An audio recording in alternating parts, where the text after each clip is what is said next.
It started with a sound that didn't belong inside a school. The teacher was halfway through a sentence when he suddenly stopped talking.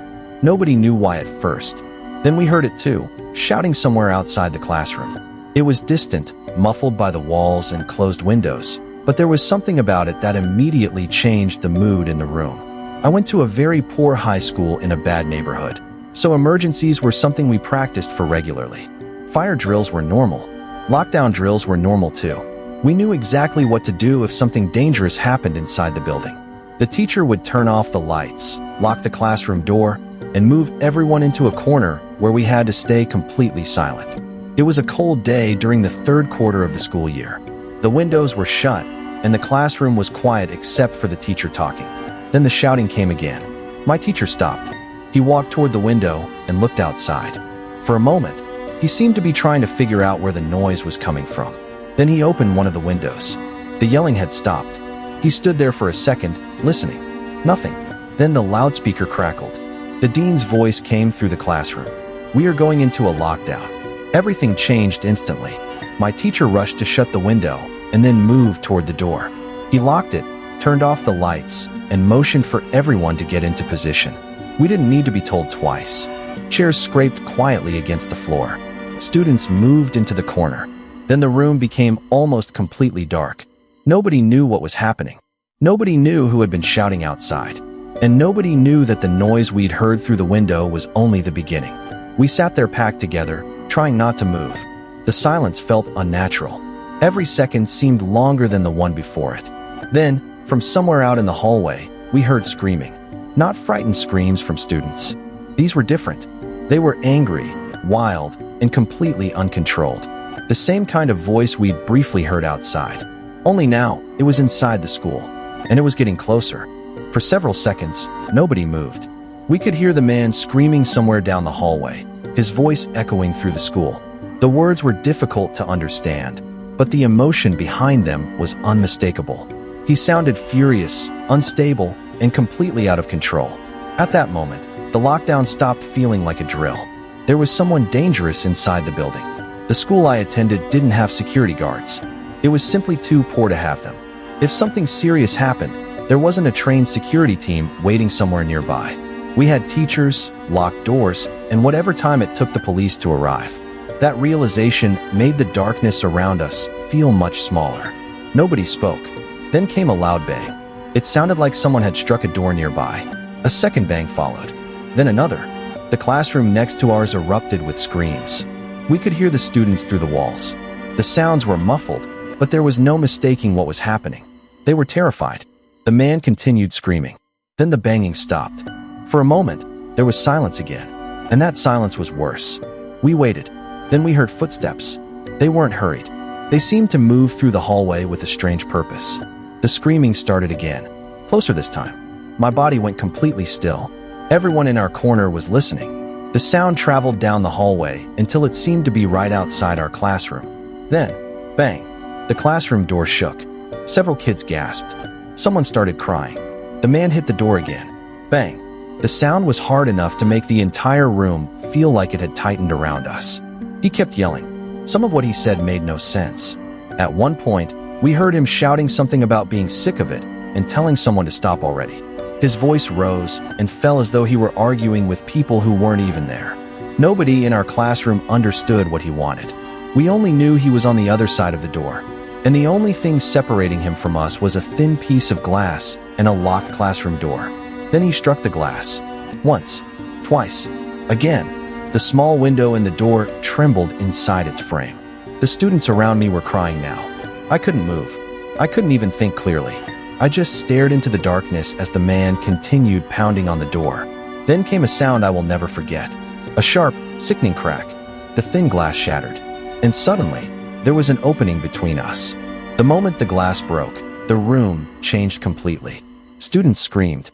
Some covered their faces. Others pressed themselves farther into the corner, as if another few feet could somehow make us safer. I remember sitting there in total shock. The man was still outside. We could hear him breathing and yelling through the broken section of the classroom door.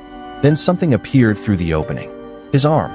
He reached through the shattered window and began searching for the inside door handle. He was trying to unlock the door. For a moment, nobody seemed capable of reacting. My teacher did. He looked toward the arm, then toward the rest of the classroom. There wasn't much he could use as a weapon. There wasn't a security guard coming through the hallway. There wasn't anyone between us and the man. Then my teacher grabbed a pair of scissors. He moved toward the door.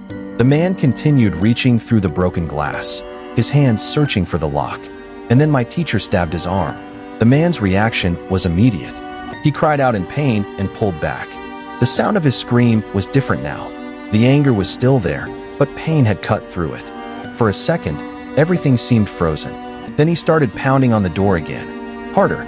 The impacts shook through the classroom. The students were still crying. My teacher stayed near the door, watching the broken window. Nobody knew whether the man was going to try again. Nobody knew if he had another way inside. Then, suddenly, the banging stopped. We heard movement outside. The man's footsteps shifted away from the door. His voice echoed down the hallway as he continued crying out, apparently caught somewhere between pain and anger. Then the footsteps became faster. He was running. We listened as he moved farther and farther away. The hallway slowly became quieter, but nobody in our classroom moved. We had no idea whether it was over. A few minutes later, the loudspeaker remained silent. Then we heard something different outside. Sirens. At first they were distant. Then another set joined them. Then another. The sound grew louder as police vehicles arrived at the school. Eventually, we learned there had been at least 6 police cars outside. The lockdown was finally ended. The lights came back on. The door remained damaged, its small glass window broken. And the students who had been crying slowly began to move again. But the biggest question still remained. Who had entered our school that day? And what had he intended to do? Once the police arrived, the situation finally began to make sense. The man had been arrested. He wasn't carrying a weapon, at least not one we knew about. But that fact didn't make what happened feel any less dangerous. He had entered a school full of children. He had screamed through the hallways. He had approached classrooms. He had struck a classroom door repeatedly. And when the glass finally broke, he had reached inside and tried to unlock it. The fact that he wasn't armed didn't erase what he had already done. It only made the situation harder to understand. Why had he come into the school? What had he been looking for? Why was he screaming? And what would have happened if the classroom door had opened? Those were the questions that stayed with me after the lockdown ended. The man was reportedly taken away and was probably brought to a mental hospital. But before that happened, there had been those terrifying minutes when nobody knew what he intended to do. That uncertainty was what made the experience so frightening. We had practiced lockdowns before. We knew the procedure. Turn off the lights. Lock the door. Hide in the corner. Stay quiet. Wait for the announcement that everything was safe. During practice, those instructions had always felt almost mechanical.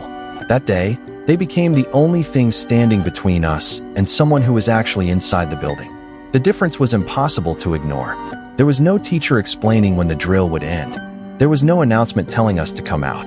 There was only darkness, silence, and the sound of a man moving through the hallway. And every time his voice came closer, the question became more urgent. Would the door hold? We had no security guards. We didn't have a heavily protected school.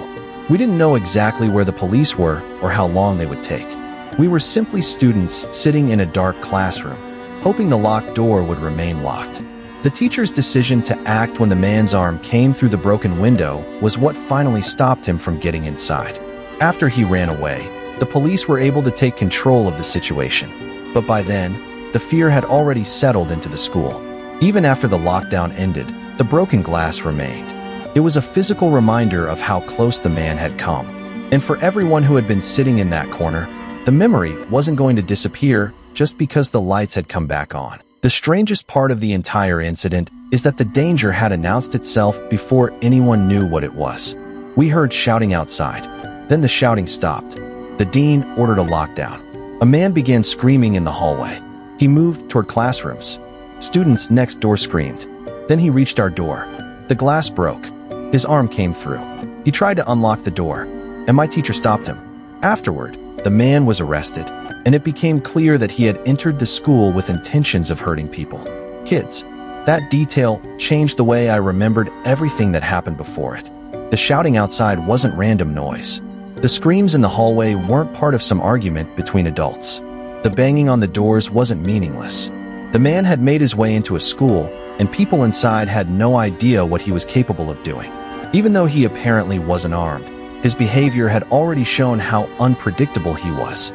He had ignored the lockdown. He had gone directly toward occupied classrooms. He had broken the glass in our door, and he had tried to get inside. For those of us hiding in the corner, none of the explanations mattered at the time. We didn't know whether he had a weapon. We didn't know whether he would break through. We didn't know whether the police would arrive before he found a way inside. All we knew was that someone was on the other side of our door. Then, after the teacher stabbed his arm, everything changed in seconds. The man ran. The police arrived. The lockdown ended. The school became quiet again. But that quiet didn't feel normal anymore. It was the kind of silence that comes after something has happened and everyone is still trying to understand how close it came to becoming much worse. I still remember the moment the glass shattered.